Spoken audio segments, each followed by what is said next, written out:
You hear me okay? Yeah. Can everyone hear me okay? Yeah, great. Thank you. Peace be upon you. Thank you so much for coming back again. It's I shouldn't try to do any kind of scheduling when we're doing meditation class. I can't even remember that we've got classes, even though I spent like the few days before getting, thinking about that. It's not the space to be doing scheduling. Let's start with, we'll do some meditation and take us into some affirmations. So just start by coming into the body.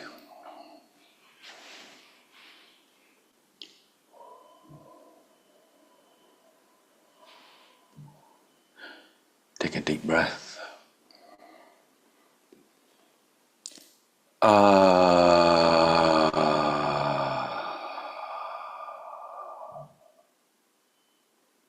Another deep breath. And release. A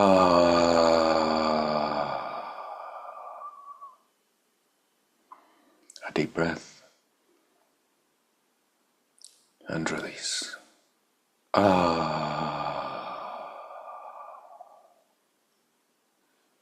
Bring your awareness to the crown of your head. And as you breathe out, relax the top of your head.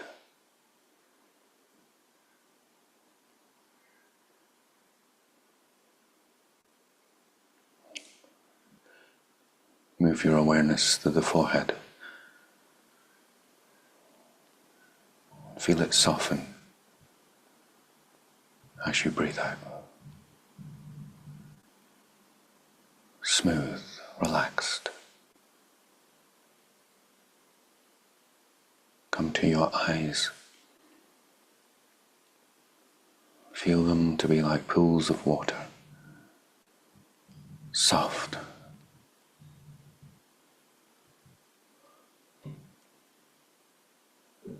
Relax the jaw and any tension in the head.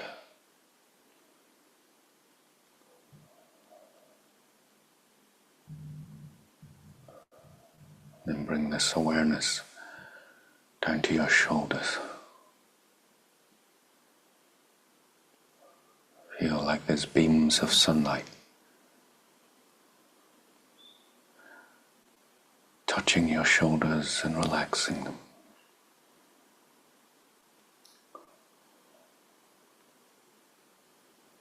And you're just going deeper and deeper into relaxation on the waves of the breath.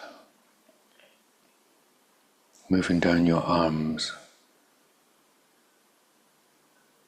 softening the muscles to the forearms,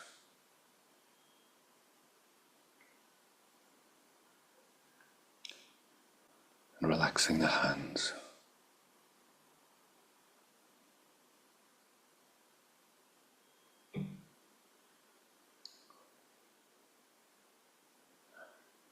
Bring your awareness to your chest.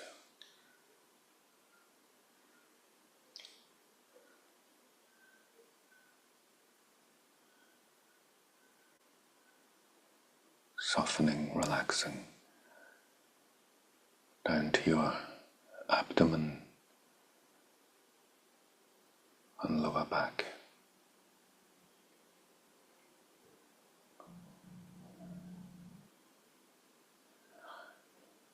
Breathing like a sleeping baby, relaxed.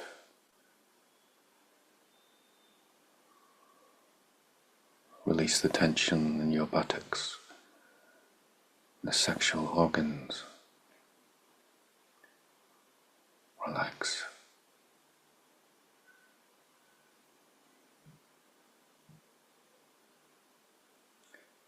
Down through the thighs.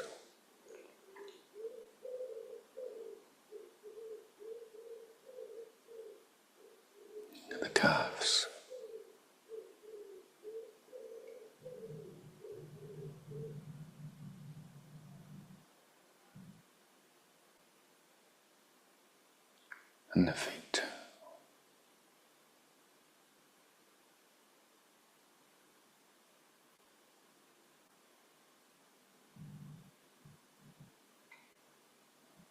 And bringing our awareness to the breath and continuing the sense of being at ease.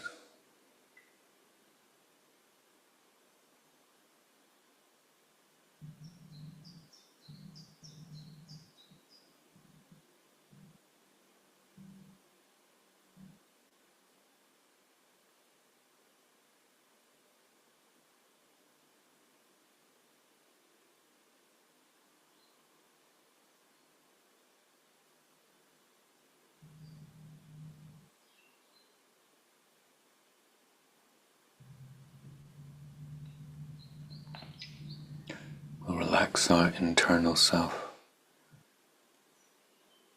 Bring your awareness to the crown chakra and take a deep breath. And as we breathe out, we recite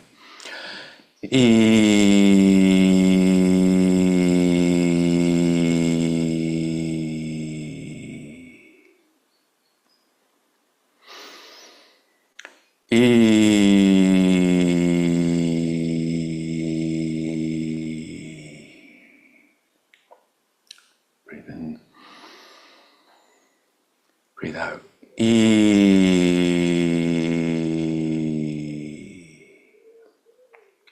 Bring your awareness to your throat chakra. Breathe in.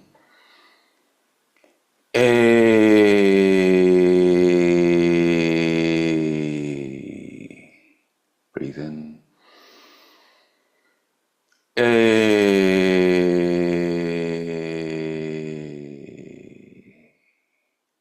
Breathe in. Breathe out.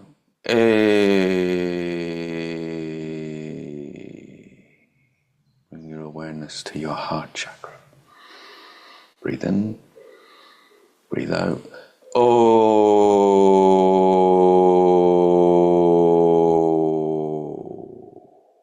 Breathe in.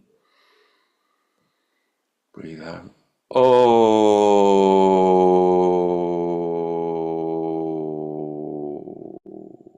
Breathe in. Breathe out.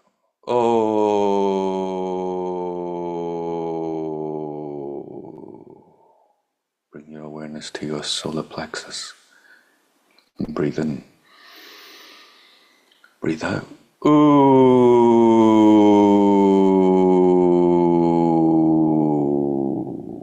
Breathe in. Breathe out.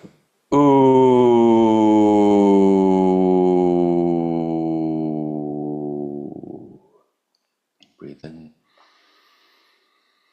Breathe out.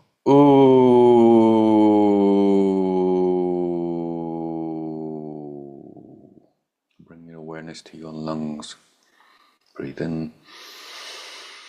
Breathe out.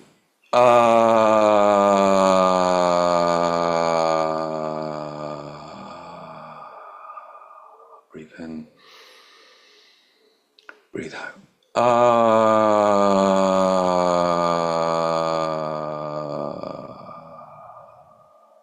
Breathe in.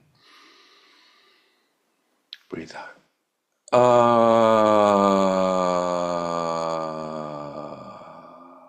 Bring your awareness to your root chakra. Breathe in. Breathe out.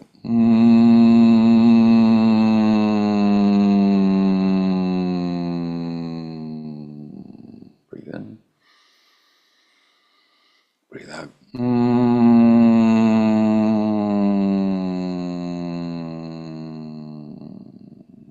Breathe in. Breathe out.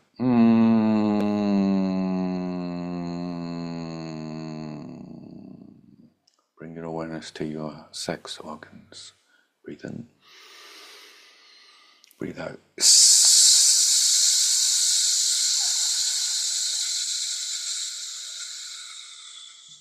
Breathe in. Breathe out.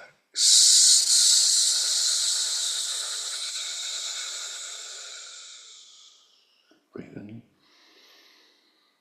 Breathe out.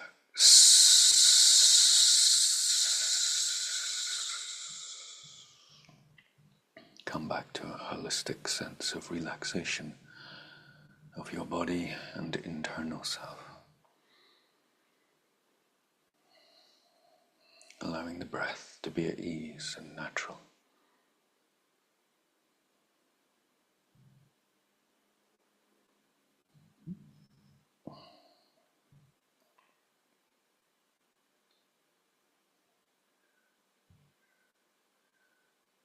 Bringing this quality of ease, love and naturalness to your heart. You can repeat internally or externally after me. I am a channel for God's creativity, and my work comes to good. My dreams come from God, and God has the power to accomplish them.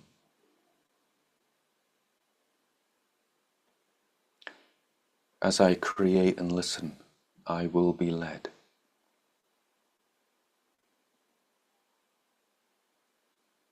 Creativity is the Creator's will for me.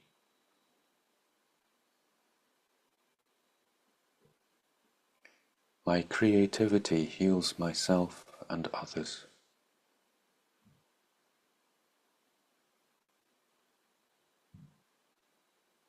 I am allowed to nurture my artistic self.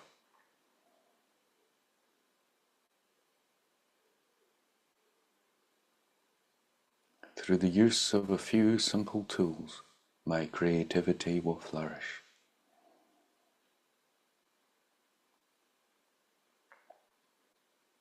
Through the use of my creativity, I serve God.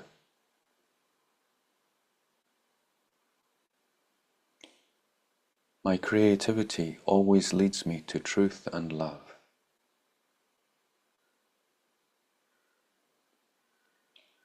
My creativity leads me to forgiveness and self-forgiveness.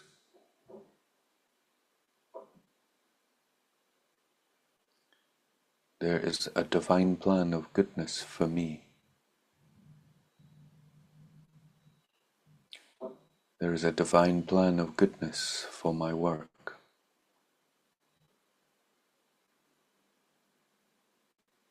As I listen to the Creator within, I am led.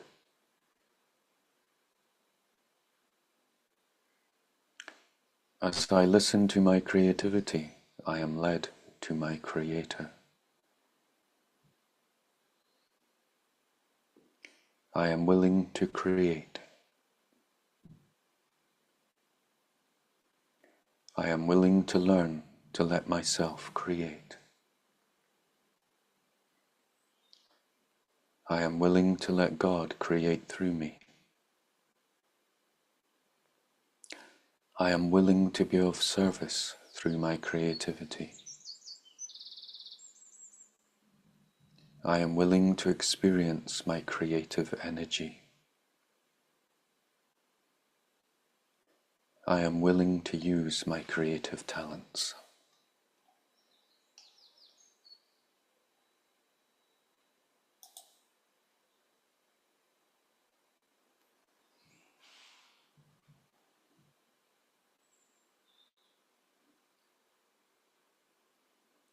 And very gently we open our eyes and come back into the space.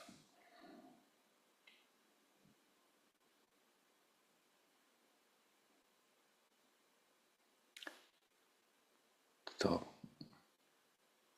in this work, this kind of thinking will be used again and again for maybe the rest of your life. You have to remember these ways of thinking, changing the patterns of thinking, and it's learning how to protect yourself from other voices, and especially your own inner critic, and that own inner critic,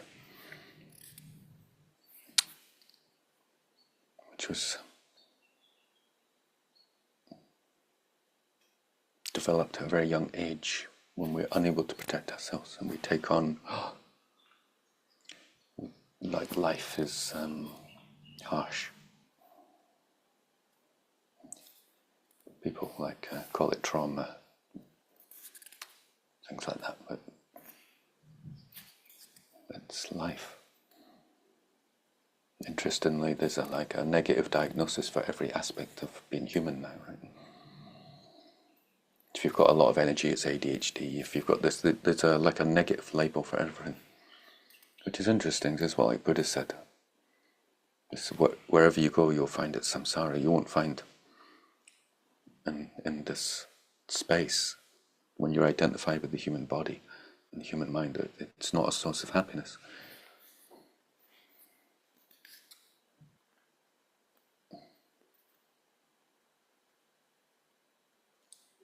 People have a sense of that there is a space of happiness, and they're trying to perfect it in the wrong place. But that often leads to these diagnoses that everything about us is wrong. I'm sure you could meet some therapist or other, and they'll find that something about everything you do has got a negative label, right? So we need to focus on it's like, I'm a Buddha, that's who I really am. And then these classes, like I'm a creator. And when we go through this class, it's looking at really soft things that the intellect, we've got like an adult intellect, but we're often very much like an emotional child. And what the emotional child needs looks kind of silly to the adult intellect. A lot of work we do, there's like all different levels operating at the same time. And that's why I can get confusing. So when we're operating on the physical level, that's got all the same kind of laws and rules within itself. On the physical level, we go to the emotional level, it's got the same kind of laws and maps within itself. And whichever area we look in, they'll have the same laws, and like physicality will have its own intelligence, its own kind of fluidity, its own, like the four elements within the physical. If you go into the mental, it will have its own laws of fluidity and like this. So when we're on this holistic journey of life, then and in this class we're essentially honouring the physical, what we call the worldly life, right? It's honouring the what we have to do with this body and how it expresses. It's like it's part of what we're doing.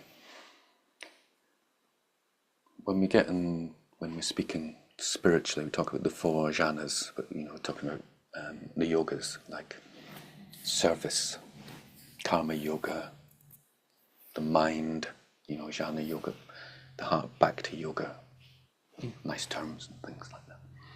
You can just put it more simply, like the physical, the mental, the emotional, and the consciousness. It's more like someone who works with their hands, someone who works with their mind, someone who works with their heart, their emotions, their heart, and someone who works on the level of consciousness. So you could say it's like a craftsman, the craftsman, the farmer, the potter, or the accountant, the philosopher, the thinker in us, and the poet, the therapist, someone who can empathize, and the mystic, the Sufi. And we want to kind of be able to complement all of those aspects of ourselves.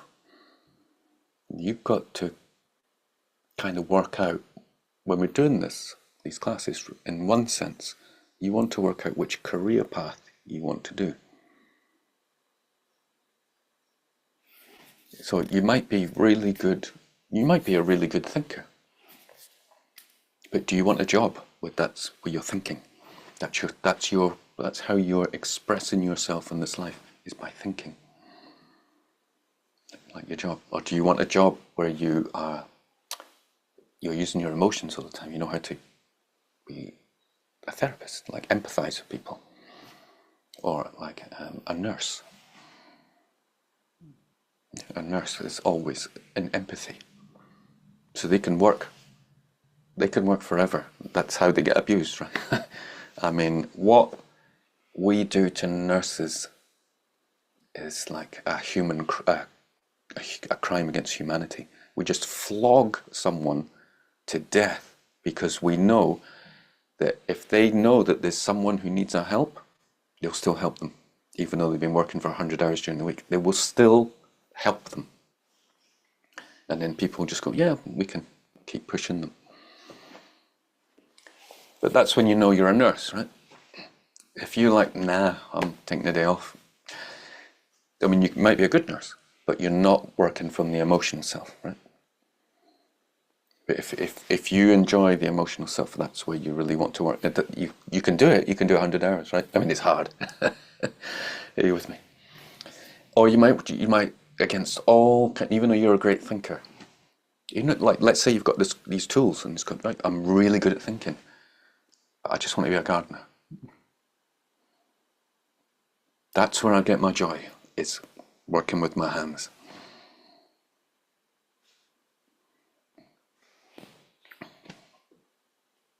Or you can try and be a mystic. And that's like, you don't know what's going to happen really at any point or any time, when you just kind of see what happens. You just go for it. Live out in the streets. Right? So you might be brilliant with your hands. You might be a brilliant thinker. Yeah, and you might really know how to emote with people. None of it does it for you. You just want to walk out the door and see where the wind takes you. But the next, say, 3 years, wherever I land, that's where I land. You may not, all those elements we want to have, right? Like all the time. And you bring those elements into each other element. And we've got all four of those things within us. You just got to work out if you'd feel comfortable being a mystic as a career. You don't have to, the point is you don't have to do it, right? But you may want to, like when I'm saying, you go, that's what I want to do. I just want to wander the earth. Like Caine in Kung Fu having adventures. The quote Pulp Fiction. Isn't it Samuel L. Jackson? I just want to wander the earth like Caine, and that's... Do you know what I mean? And so it's like finding out, again, or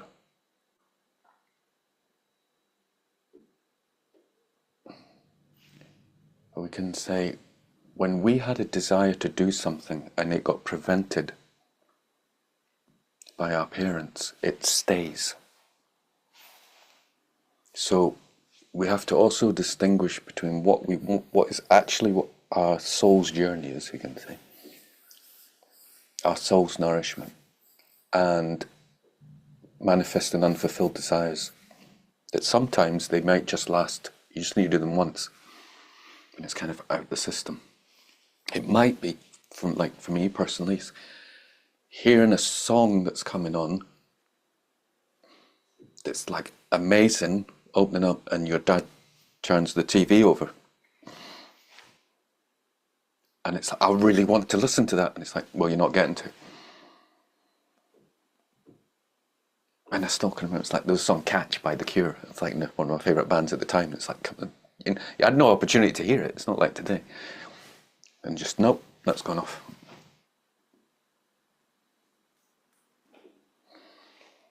And really wanted a Spider-Man model. Couldn't afford it ever. So then I just got one as an adult. It was great.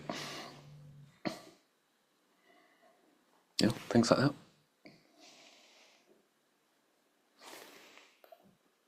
So, I mean, most of the people here, you're following the other courses. I mean, maybe some people listen later on. I know some other people listen who aren't necessarily on the working with all the 4 elements of their spiritual journey.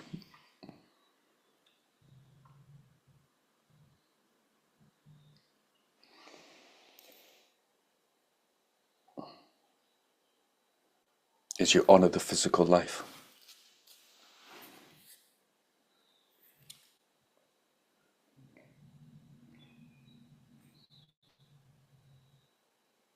So part of your awakening is just having a normal job, family, and all the rest of it. And that's not lower. It's only lower when it's the be-all and end-all.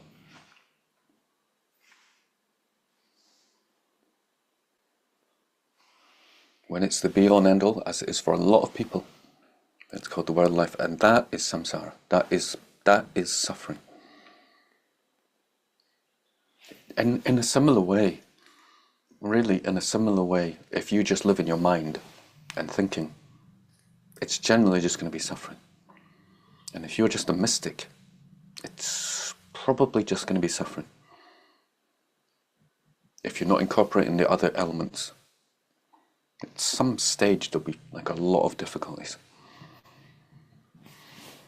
Because we are a complete whole, right? The base is the physical expression. And we don't want to hold on to it, just 'cause it's temporary. That's all.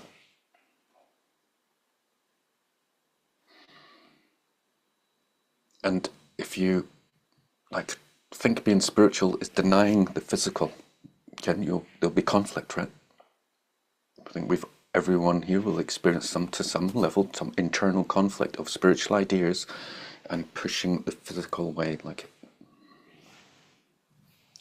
so you need to understand that element on its own and understand that is not contradictory to what I said right at the start. You may wish to be a mystic, like a monk. Like, it might not interest you to do like work in a factory, work in farming. It might just interest you just to meditate. But you still have to but if you're against the body, you'll have trouble doing that. Even if you're in a monastery, you'll have trouble. You'll still have physical needs, and you understand that there's nothing wrong with the physical body, but what is going to sustain your joy throughout your life is to live in a monastery.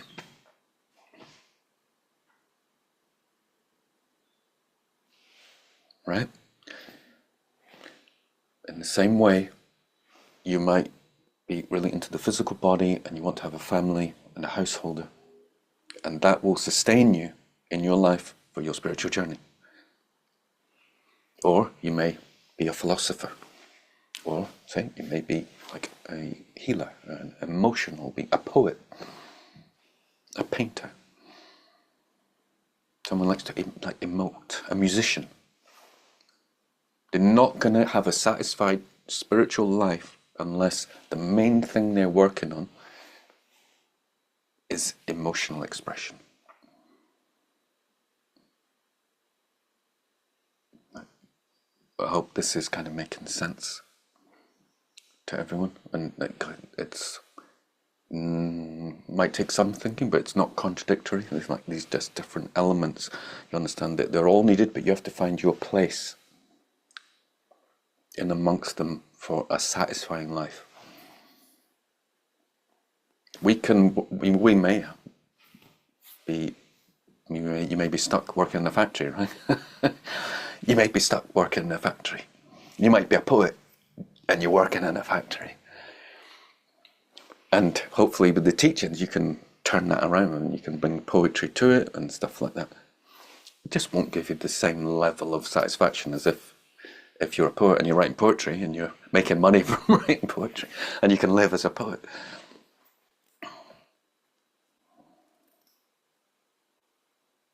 It's very important.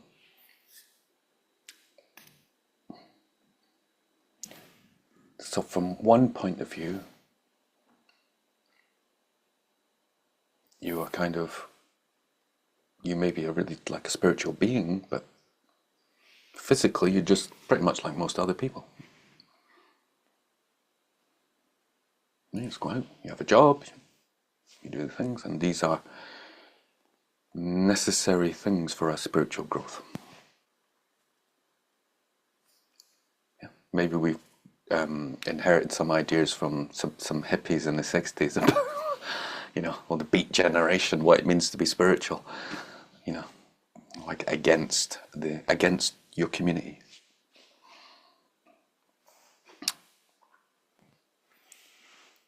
So this is like a prelude to this sense of like really going in and really feeling what we want to do. Because we may have been given lots of signs to do the thing we want to do, and we may have said no to it. And then we do it again. We take on Rumi's thing, like, doesn't matter if you've sinned, come back again. Ours is not a caravan of despair. Come, to try again. You went, fear got me. Fear gets everyone. Don't let the shame of fear stop you from trying again. There's a new fear about the fear you had, and the shame about the fear, and I shouldn't have done that. And it's like we all do it. Everybody, every human being, and all the people that have really succeeded, most of them have gone through intense failure and intense turning the back until they kind of really committed. That's the intro. Does anybody have anything they want to share from, still doing the writing, the pages, or taking yourself out on dates, or if it's kind of dwindled away, and if so, why? Has anyone find that the commitment to their self and their awakening kind of slowly gets taken over by the things that you should be doing? Anybody got anything to share on that?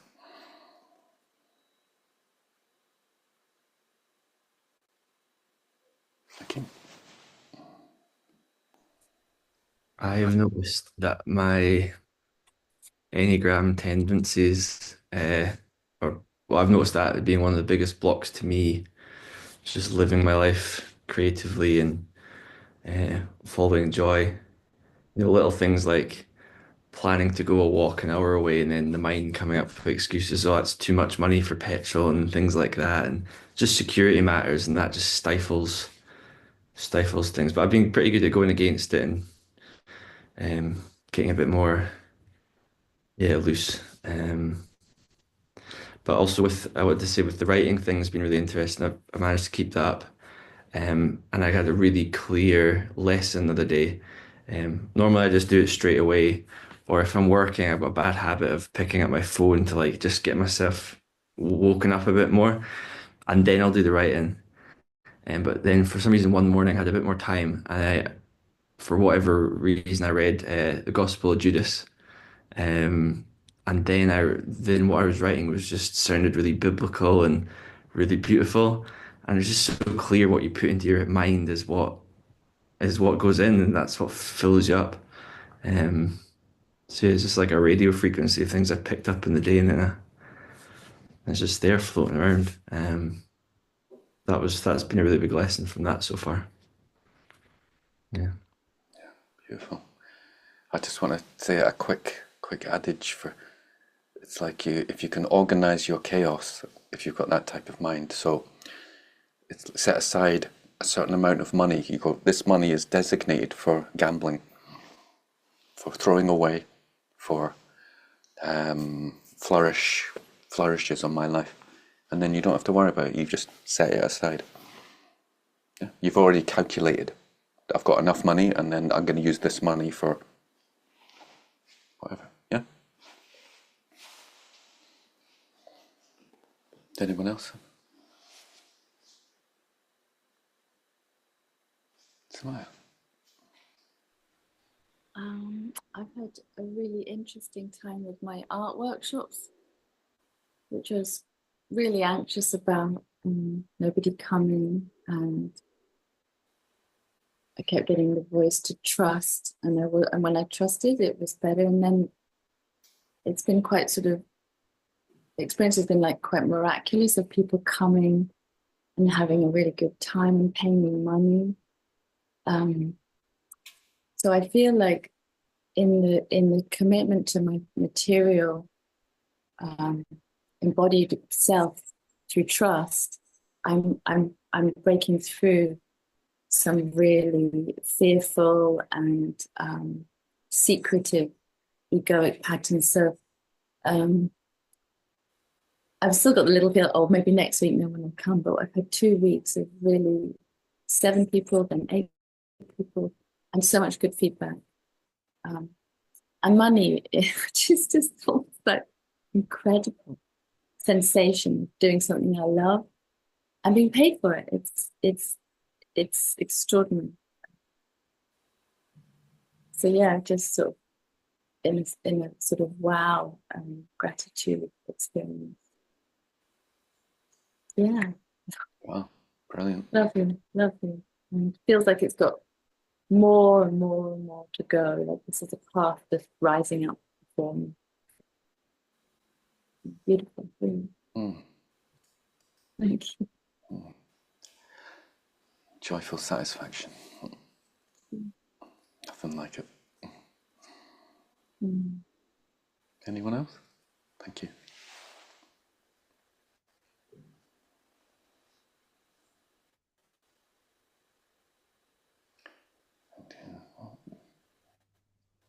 No, okay. I've been really enjoying it. Just still similar to what Hakeem was saying.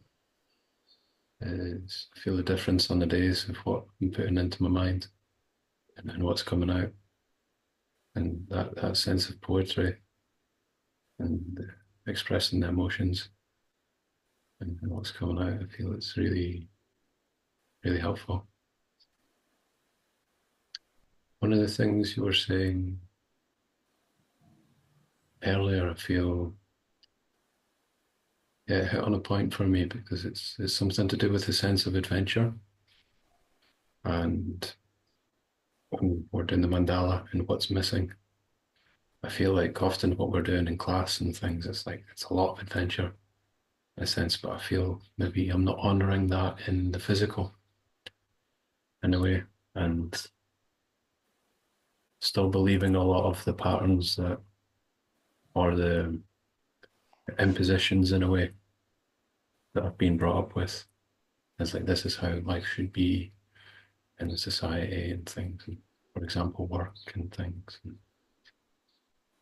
so I feel for all those 4 elements that we're talking about, it's really important to honor them, but I don't feel I'm doing that from the ones that maybe matter the most for me all the time. It's nice to explore that.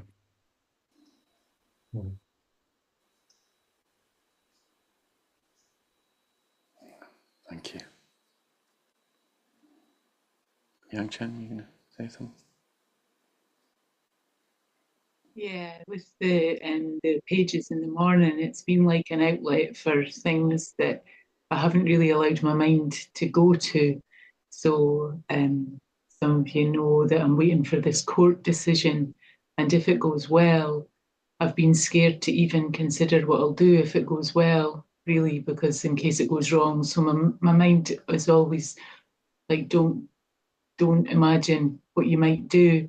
So it was really nice just to have a space where nobody else is going to look it's okay. It's okay to write what you would like, what in the ideal situation, what you would actually do.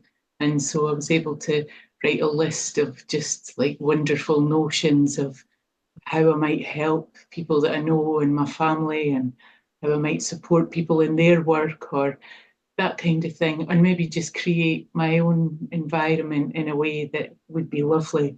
And it was really nice to be able to let that out without fear of, well, you're building yourself up to something. So just secretive, but still really helpful for me to express that. Thank you. Yeah, we'll do, and here's an exercise maybe we'll do this morning. It's just like on a similar vein. And we're gonna, we want to get into kind of the childhood and shame. And really going into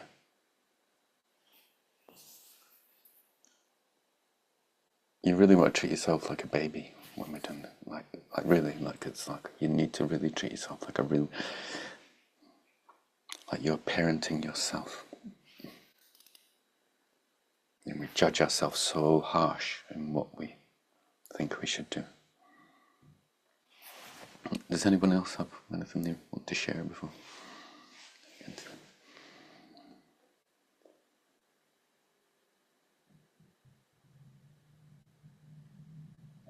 So like what Namka touched on is like anger, what anger's for, frustration, what is it? What's that?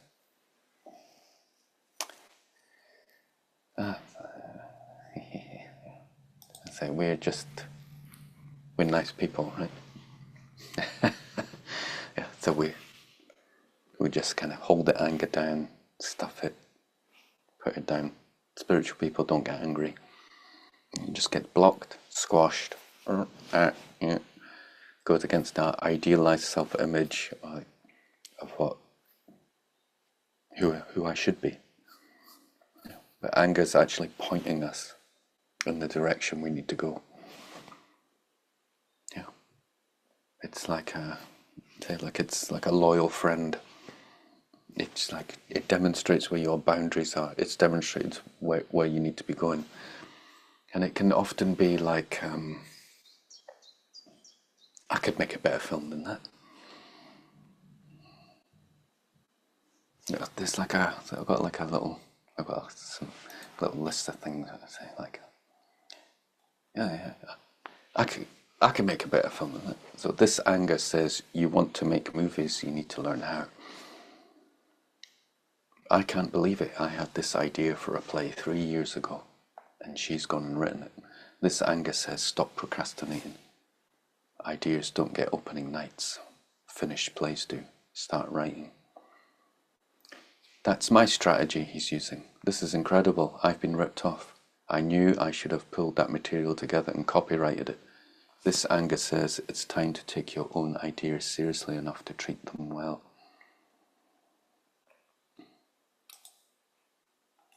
Yeah, so it's not like, "Arr!" It's just like a frustrated, and it's like it's pointing to something every time inside of you. Like it's a guide.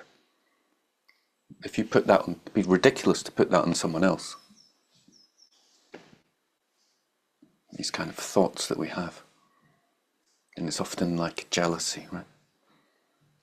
And if someone's doing what we want to do, and then if we're really afraid of anger, then it really turns into that self-critic. No, a lot of it, that really strong self-critic, which is essentially coming from shame.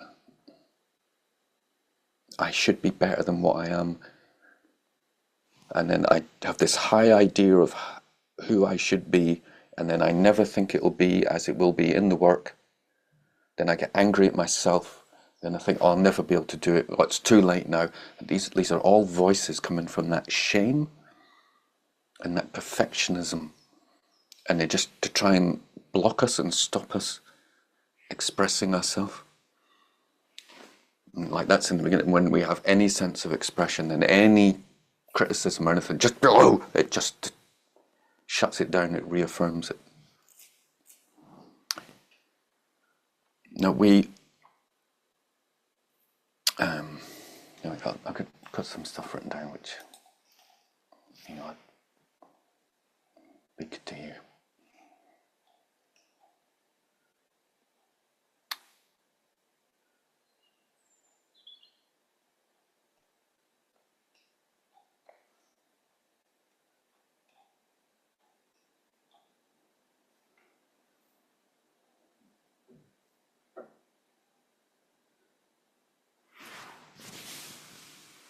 Yeah, I think shame. So making a piece of art may feel a lot like telling a family secret. Secret telling, by its very nature, involves shame and fear. It asks the question, what will they think of me once they know this? This is a frightening question, particularly if we have ever been made to feel ashamed for our curiosities and explorations, social, sexual, spiritual. How dare you? Angry adults often rage at an innocent child who has stumbled onto a family secret. How dare you open your mother's jewelry box? How dare you open your father's desk drawer? How dare you open the bedroom door? How dare you go down in the cellar or up in the attic into some dark place where we hide those things we don't want you to know? The act of making art exposes a society to itself. Art brings things to light.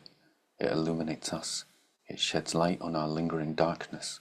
It casts a beam into the heart of our own darkness and says, see.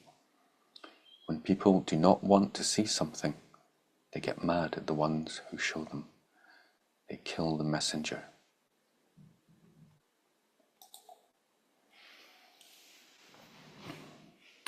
If you've had an alcoholic in the family or a drug problem, that you get shamed for seeing them.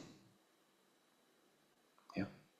You're energetically shamed. They may not have to say any words. You're energetically shamed for being a mirror to them, being a bad father or a bad mother. And then you go off and misbehave because you don't know how to cope. And then you'll get blamed for their actions. Yeah, and what's it, a classic? What will the neighbours think? Well, but they'll be. It's a sense that the parents themselves will be exposed. Shamed for your looking and being curious, for saying something when it's the adults who have the problem and you've no understanding of what's happening.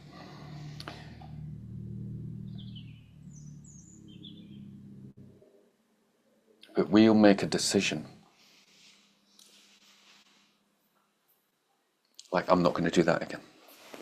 And we'll do this maybe even for, like, if we, let's say you do a piece of art and you're shamed for the art, and it's like maybe it could reveal something about your family. You might be young, you might be 5, and you might bring up your parents' sexual problems and without any conscious, and you just, whoa, and you're like, and you go, I'm never going to do that again.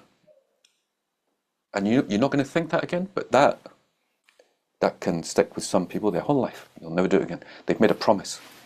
Promises are powerful. I remember being told never to trust anyone. There you go. And if you decide, I'm never going to trust anyone, it's there. And you won't. And you're acting from that promise. You're acting, because from 0 to 7 is a very powerful time. And you're unconsciously acting as an adult. And you have to notice that that's what you're doing. You're ashamed to show yourself. You're afraid. You're afraid of a parental voice. And then through this misunderstanding of how your mind works, you then blame God. God then takes on the parental role, who can never fulfill your ideas. Why does God make the world suffering? No.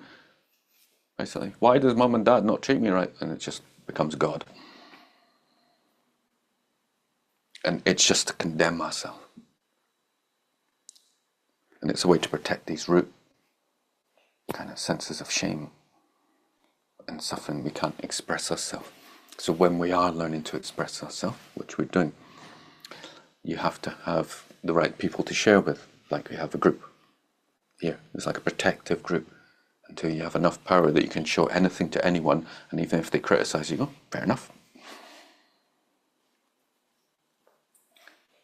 You want to have that on all those levels that you can, whatever you're doing physically, it doesn't matter if people criticize, you can continue to do it. And if you're still getting money for it, then obviously it is good. And the same on your level of thinking.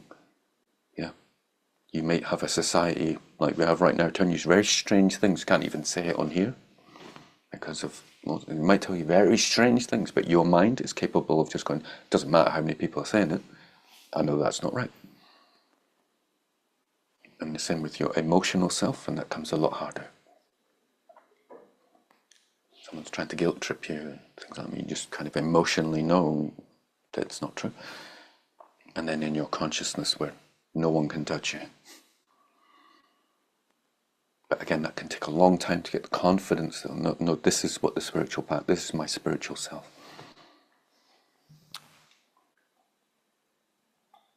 And this takes a lot of nurturing. This is what a lot of nurturing, knowing when to share, right? Do not share, I said, it's like so important. Do not share early creative projects with someone who's going to criticize. So I wrote down, like, what do you mean, like, false criticism? Oh, where are we?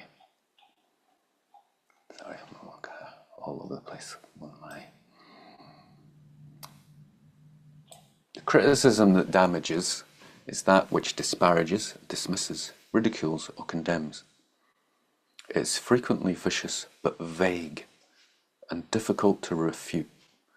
This is the criticism that damages.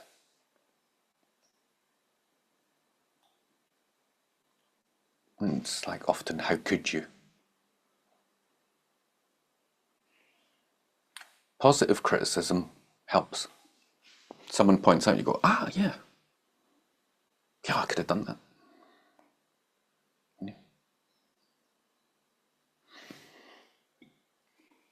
And if you had like an overbearing thinking parent, you show like some piece of art or work to someone, it's like, well, you spelled that word wrong. That note's not right. Or you didn't get the start of the film right on the credits list. Like, it's just, this put down. It's no productive kind of, it's nitpicking. Nitpicking at you all the time. You may find it when, on any kind of teaching or any kind of criticism for you with like a spiritual teacher. You didn't do that right. No, you're always angry. You didn't get that right. You don't get that. Yeah. Without any positive kind of help at all.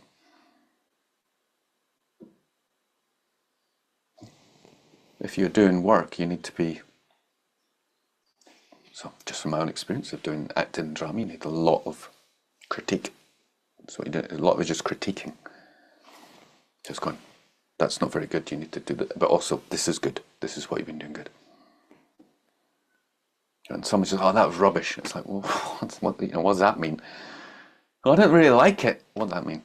I don't like the way that makes me feel. It's like, what does that mean? If someone says, oh, I don't like that, the way it make me feel, good. A lot of art's meant to make you feel challenged and not good. Nowadays, it's like an actual crime. It's an actual crime that someone doesn't feel good about what you've done. That's wild, right? You watch some movies from the 70s, it's just like, you don't feel good. You come out paranoid and like, what's going on?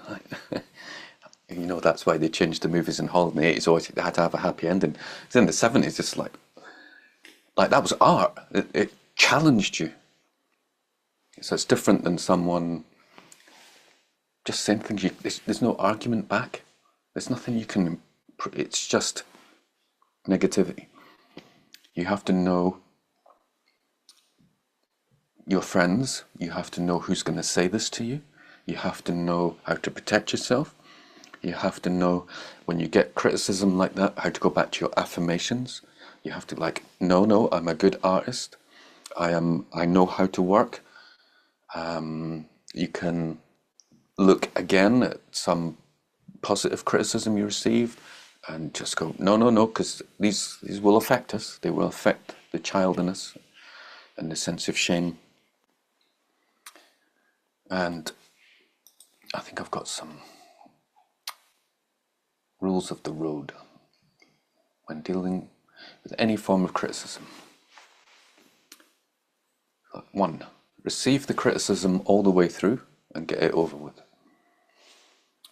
2, jot down notes to yourself on what concepts or phrases bother you. 3, jot down notes on what concepts or phrases seem useful. 4, do something very nurturing for yourself. Read an old good review or recall a compliment.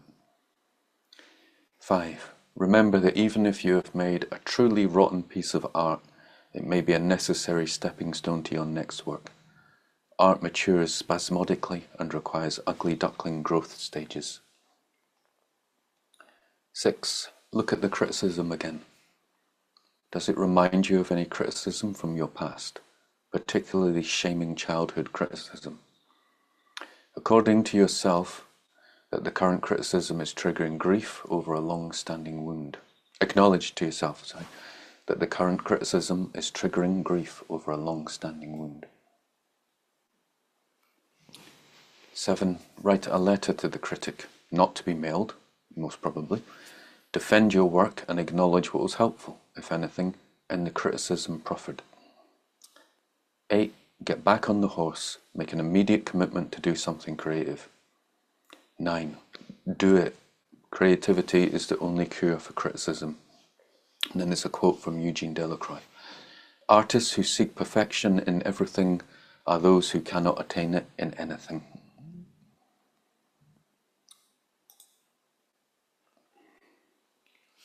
Nothing we do is going to be perfect anyway, right? And it's always going to upset someone. Probably said very famously, can't remember his name, the man who wrote Jonathan Livingston Seagull. Is it Richard Bach? It was a very big book, kind of spiritual allegory book, and he got lots of letters, and one of them was like, you're amazing, you've changed my life. He's just like, absolutely amazing. Then the other one he got was like, you're a fraud, this is nonsense, the classics, kind of absolute garbage, stealing stuff, all the rest of it. And the person who wrote, on both of them he wrote, you might be right, and he sent them to letters to each of the other person. And that's how we have to deal with the positive and the negative.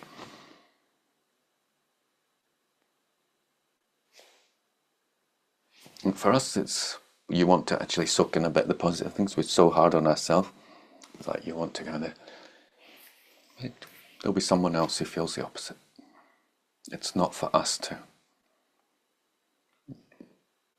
Just as you have freedom to like what you like. It's like, for my favourite band, and listening to them like in interviews, and some of their work that they least like is some of my favourite stuff they've done. Same for a lot of artists, right? It's like, well, that's amazing, and they particularly like it themselves. And we've got that freedom, right? So other people have that freedom. It's not for us that's when criticism is just about your ego satisfaction, then it's not that good. But if it's about your creative self, then criticism is really helpful.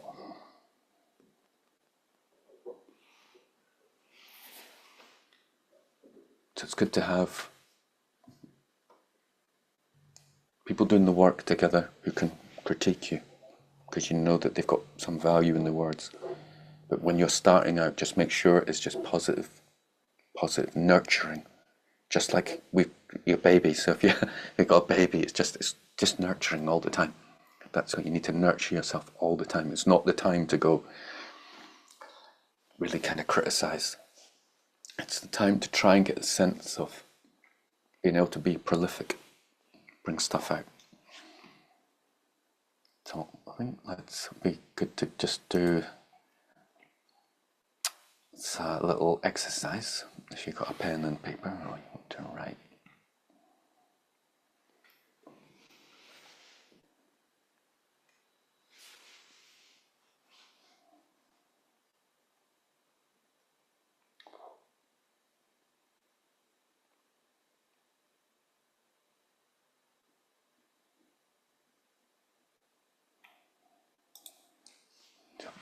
This work is, you're all on the spiritual path as well, so it goes into all the levels of, we call being blocked, but being made to feel guilty for who you are. Yeah. And hiding our talents for fear of being hurt. So just allow yourself, to free associate for a sentence or so with each phrase. Okay, everyone's ready. So the first question is, and finish the sentence. My favourite childhood toy was...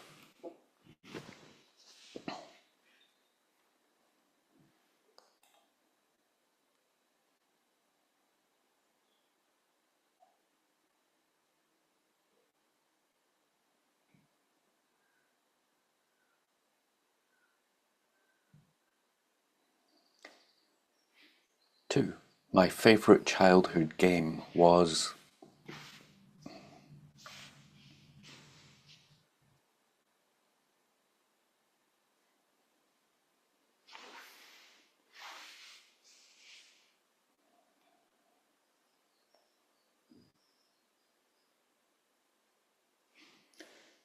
Three, the best movie I ever saw as a kid was...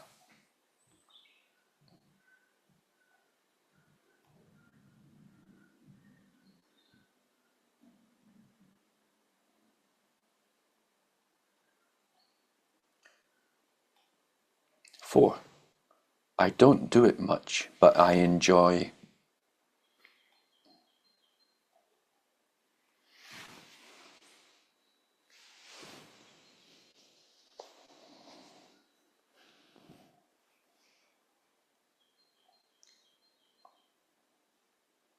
5, if I could lighten up a little, I'd let myself...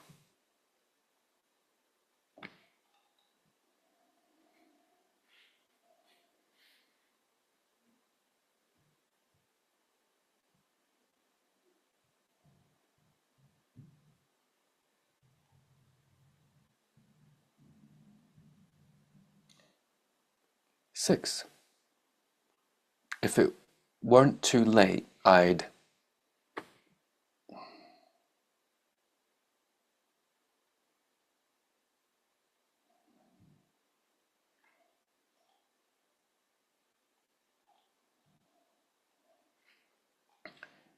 7, my favourite musical instrument is...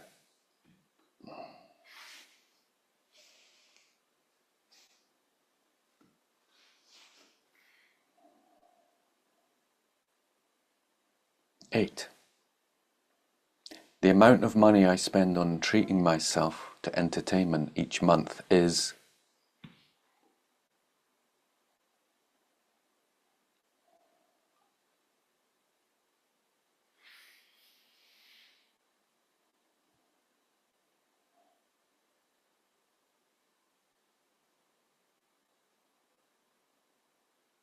9, if I weren't so stingy with my artist self, I'd buy him or her...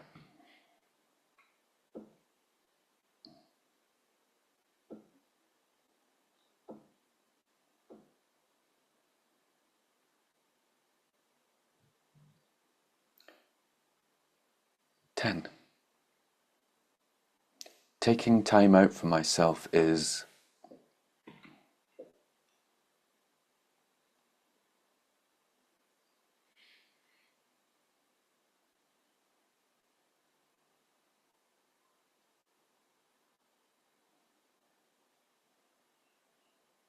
"11. I am afraid that if I start dreaming,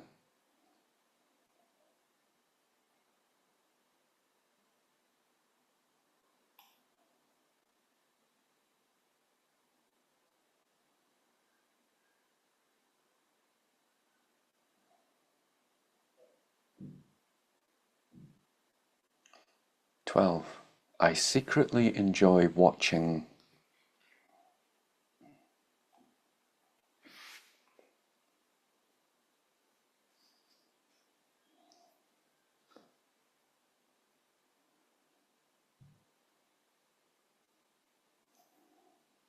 13.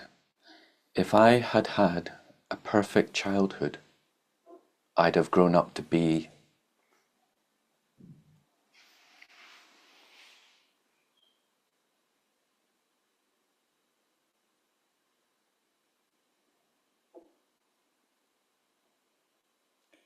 14. If it didn't sound so crazy, I'd write or make a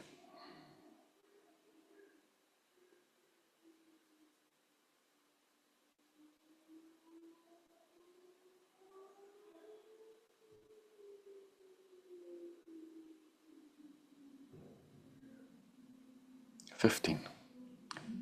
My parents think creative people are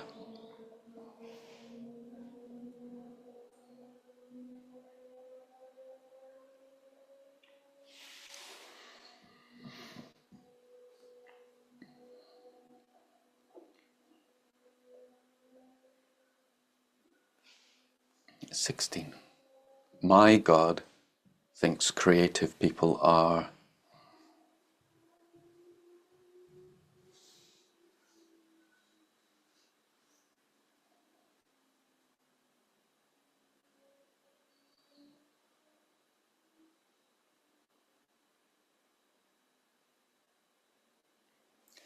17. What makes me feel weird about this recovery of my creative self is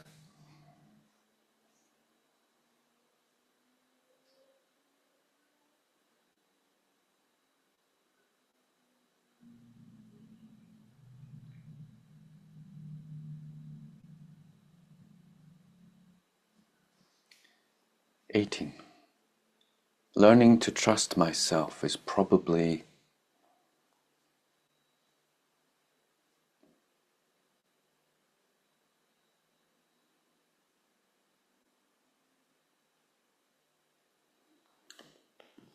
19. My most cheer me up music is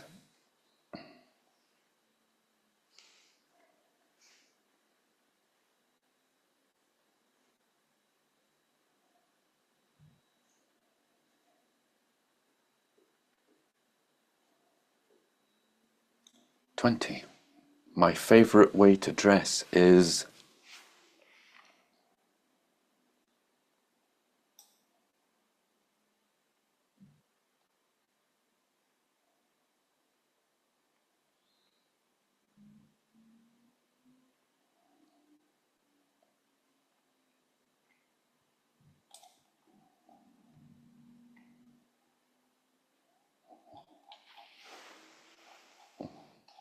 'Okay, thank you. There's a quote here from Erica Jong that I like. Take your life in your own hands, and what happens? A terrible thing. No one to blame.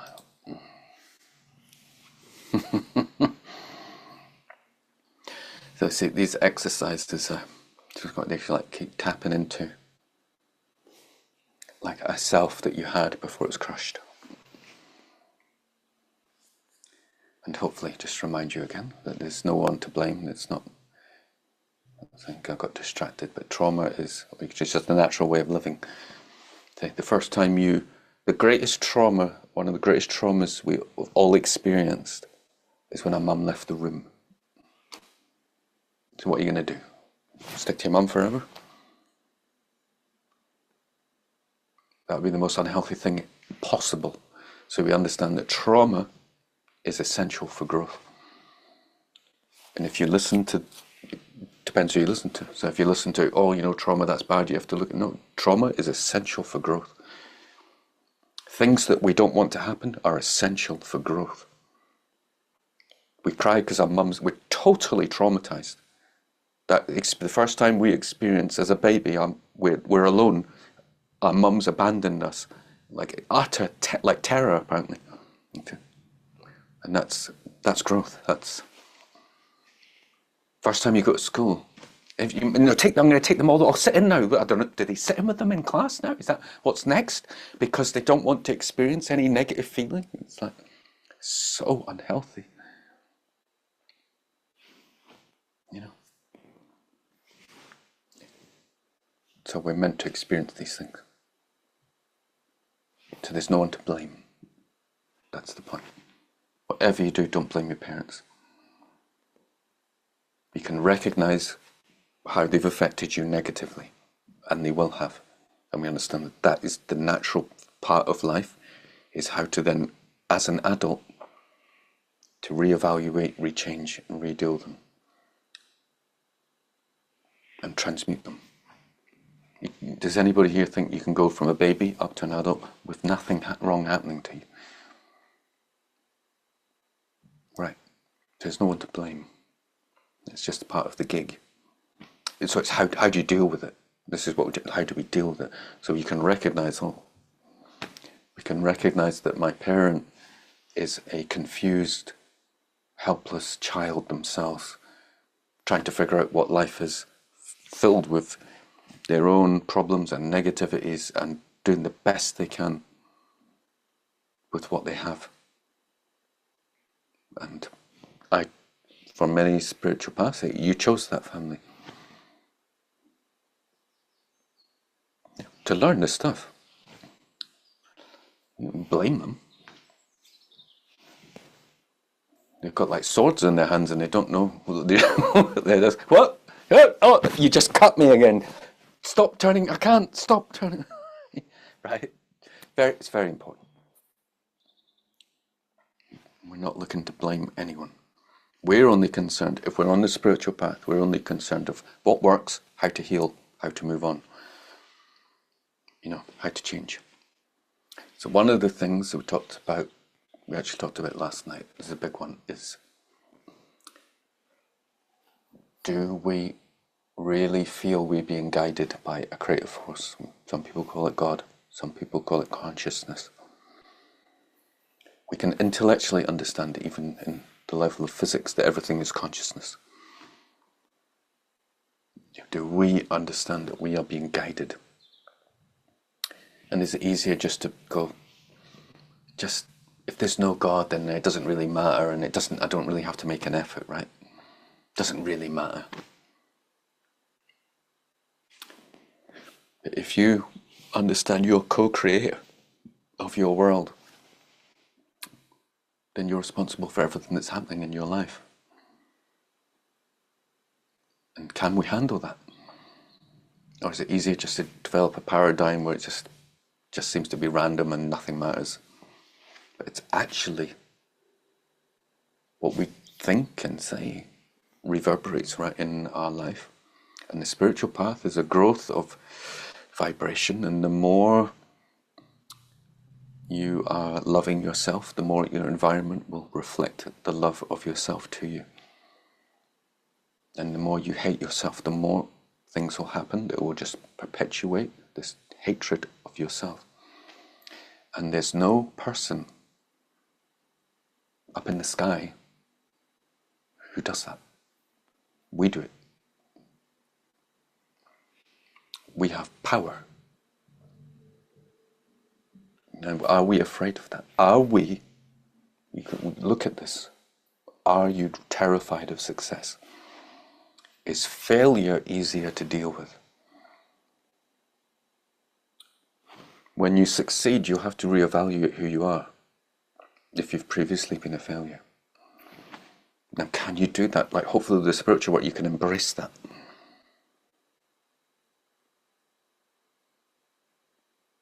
If you have spiritual ideas that, like, oh, I shouldn't want this, or I should be humble, then you kind of destroy it again, right? And that's an excuse of the mind taking these ideas to diminish yourself, that you're not seen, you don't matter, you don't count. This is not the spiritual teaching, right? You are joint heir with Christ. Is Christ seen? Ask yourself, was Christ happy to be seen? The being we call Yeshua.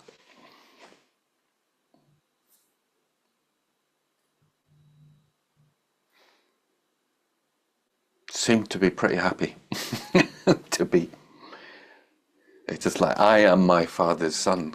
It's like, you know, I mean, they're big words, right? It's like people around him.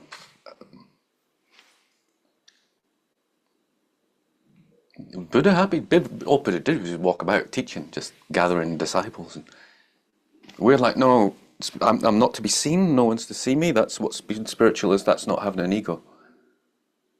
No, that's a big ego. That's an ego. That's the negative ego that is craving for attention from God. Like, you're going to do something so negative. You're going to force God to prove that he is existing and that he's forgiving by being so bad, he'll come down and give you attention. By being, you're so naughty and so naughty with your parents, they keep giving you attention. And that's where you get, oh, I'm getting attention. And I don't know, look at this, is this truth for you?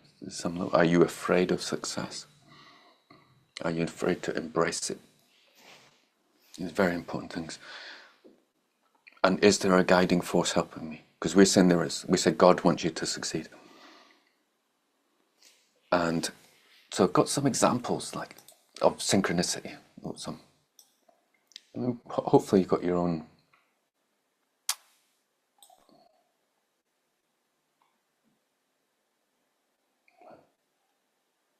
I won't say answered prayers are scary.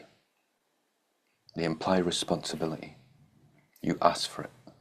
Now that you've got it, what are you going to do? Yeah, it's not comfortable.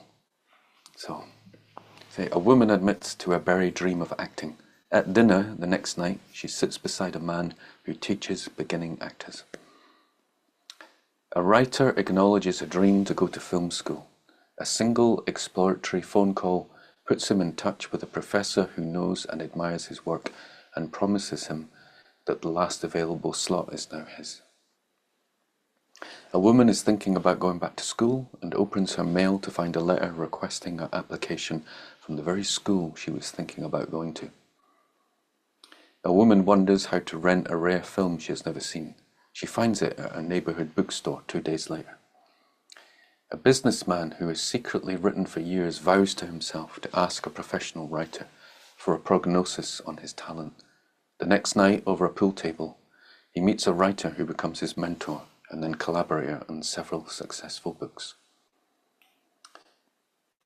And there's the quote, going even further than what we've heard.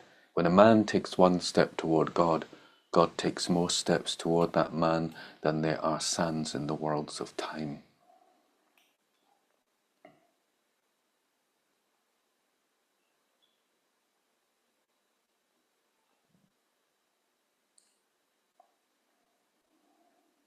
If we do in fact have to deal with a force beyond ourselves that involves itself in our lives, then we may have to move into action on those previously impossible dreams.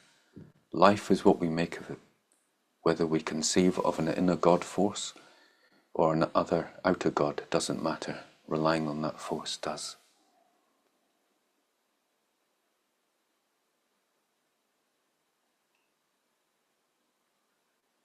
There's a quote from Albert Giorgi, I can't say his name. A discovery is said to be an accident meeting a prepared mind. Jesus says, ask and you shall receive, knock and it shall be opened unto you. When we answer that call, when we commit to it, we set in motion the principle that Jung dubbed synchronicity, loosely defined as a fortuitous intermeshing of events, we call serendipity. Whatever you choose to call it, once you begin your creative recovery, you may be startled to find it cropping up everywhere. Don't be surprised if you try to discount it. It can be a very threatening concept. Jung, following his own inner leadings, brought him to experience and describe a phenomenon that some of us prefer to ignore, the possibility of an intelligent and responsive universe acting and reacting in our interests.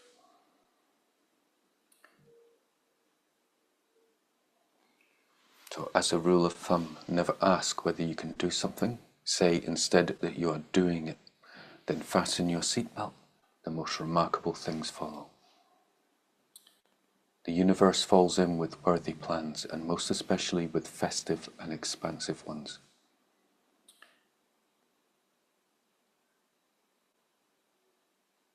So, just choose what you're going to do, and then follow it.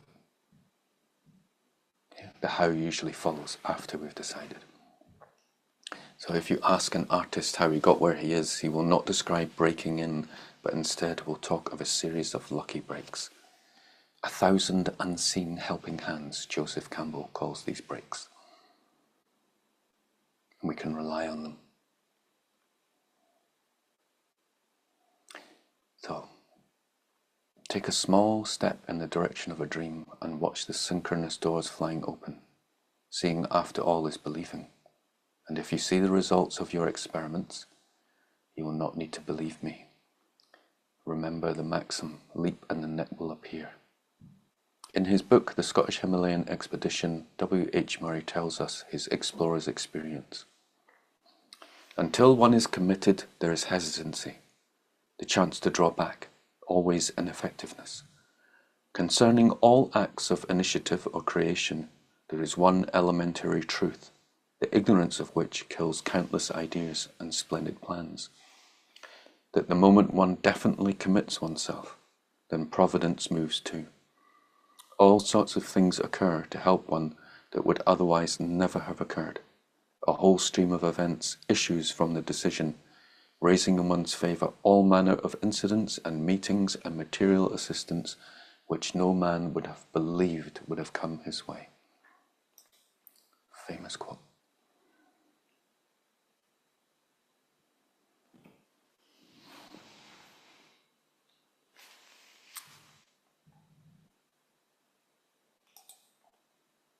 Yeah.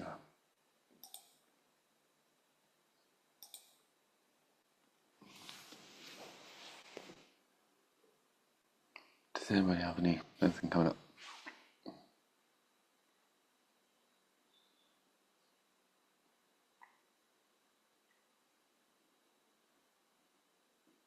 Thank you. Yeah, I think it's a difficult area for me. What comes up is just a real resistance because it just feels like my creativity's been such a just burden at times. I have buried parts of it, especially around music, and I don't really know what my creativity is now. I don't, it's such a solidified idea. I don't know if that idea is actually it. Um, and then other things like, I suppose to me, I'd also count creativity as just this new love of reading novels, for example. That's one thing, but um, I don't know if the music thing is more to do with my idea. It's so muddied. I can't really make out what it is, and it feels easier just to ignore it. And the idea of like starting a song or something just feels like a massive hassle. It's easier and it just to not address it. That's not true at all in any way, shape or form. If you weren't addressing it, you wouldn't be you. This is exactly what we're doing. We're addressing it. Right? It's literally what we're doing in this class, is addressing it and looking at it. So it's just like an idea of how you think it should manifest, right?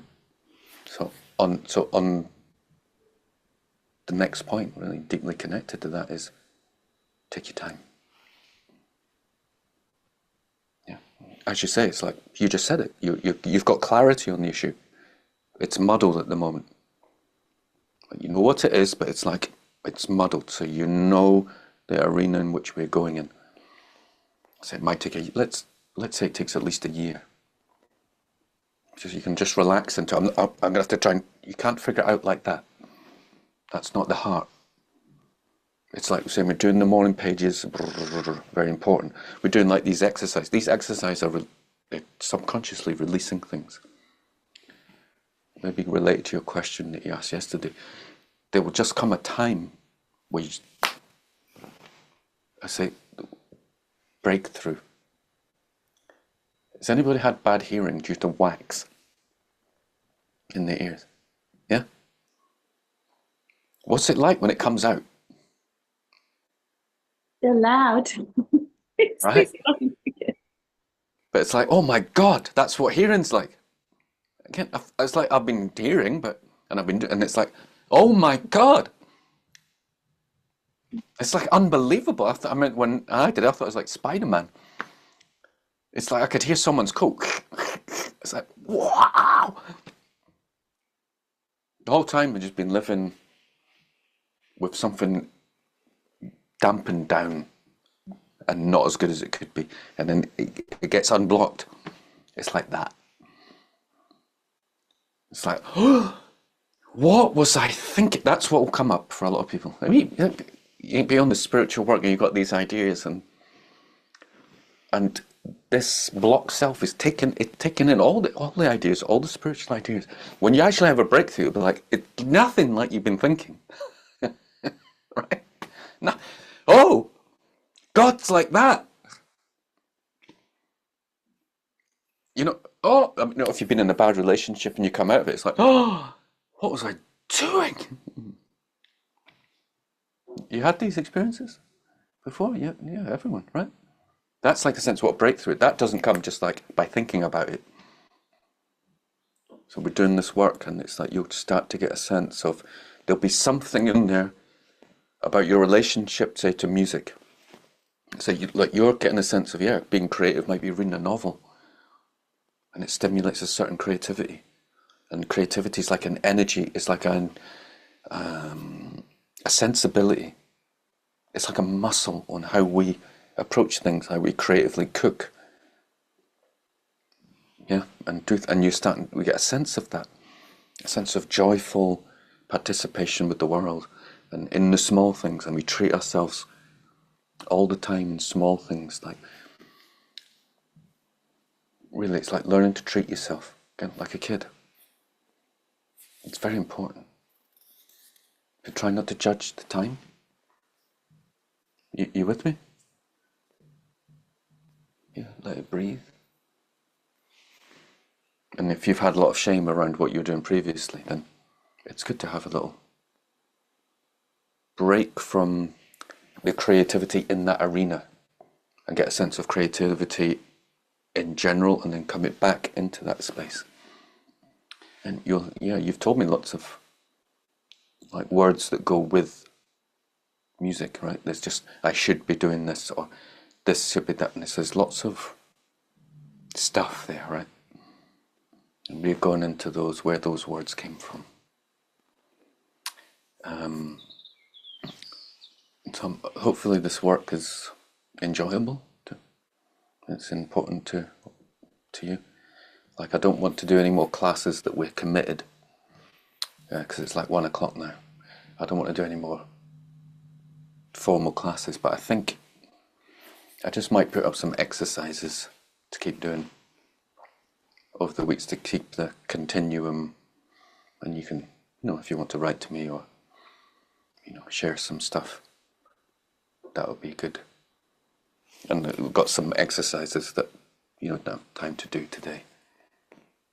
Similar to what we just did, like a lot of playful, like this playful, childlike, getting into the things. And one of the exercises would be, it's going to be like you write down 5 people you would like to meet, that you admire, and then 5 people you secretly admire. It's all things you wouldn't want people to kind of know that you like. And then meet 5 people or who you'd like who are dead that you admire, and then who you would really like to meet. It's like, in a way, it's getting to grips with your shadow side, right? You don't want to admit that I like, Elton John, or don't go breaking my heart. It's like it's not cool to admit that you're like right there. Some things like that. Or if it might be, if you're a certain person, like you just don't want to admit you like heavy metal. Yeah, you secretly like Metallica, but you're like you're a handbag kind of dancer, right? And then it's like looking at the shoulds and tapping into your shoulds. I should like Jesus because he's a moral, upright figure. Yeah, but I don't want to admit I like Conor McGregor. He's an absolute scumbag. But I do. And it's like looking at these qualities in ourselves, of what we admire. And then can we bring them into our life? Can we bring them into our friendships? These are like archetypal images in our mind of who we think we should be, and what we would like to be, and how we want to be, and investigating and playing with it. Yeah, exercise like this. So I don't know how people feel about that, but there'll be no commitment to a class. I just put up maybe 15-minute videos once a week, just some exercises, and just to keep it going. The continuum of these classes, because it's quite a break for these things. This is an ongoing thing, right? I think that would be helpful. So that's 102. If anyone has any kind of final urgent thoughts, then it's Saturday. Yeah, time to shalom, holy day, depending on your paradigm. Every day's a holy day, right? Hopefully. So hopefully that's helpful. And I'll put up the exercises as soon as I can, either tonight or tomorrow, for the week. Continue to have fun, to explore playfulness. Just get that playfulness. And you'll have times where you just think, what am I doing? What's the point? This is all nonsense. And then that's usually before a breakthrough. In my experience and with spiritual stuff, really what am I doing? This negative stuff is this garbage. It's usually right before a boom. So look out for those minds. Don't want them meant to be like that. It's part of how the mind kind of works through itself. It's big explosions of fear that will just be self-criticism, criticizing others. Okay? So please be very playful, and thank you so much for your work and your time, and enjoy rediscovering yourself, and go through those positive affirmations a lot. Please. Thank you.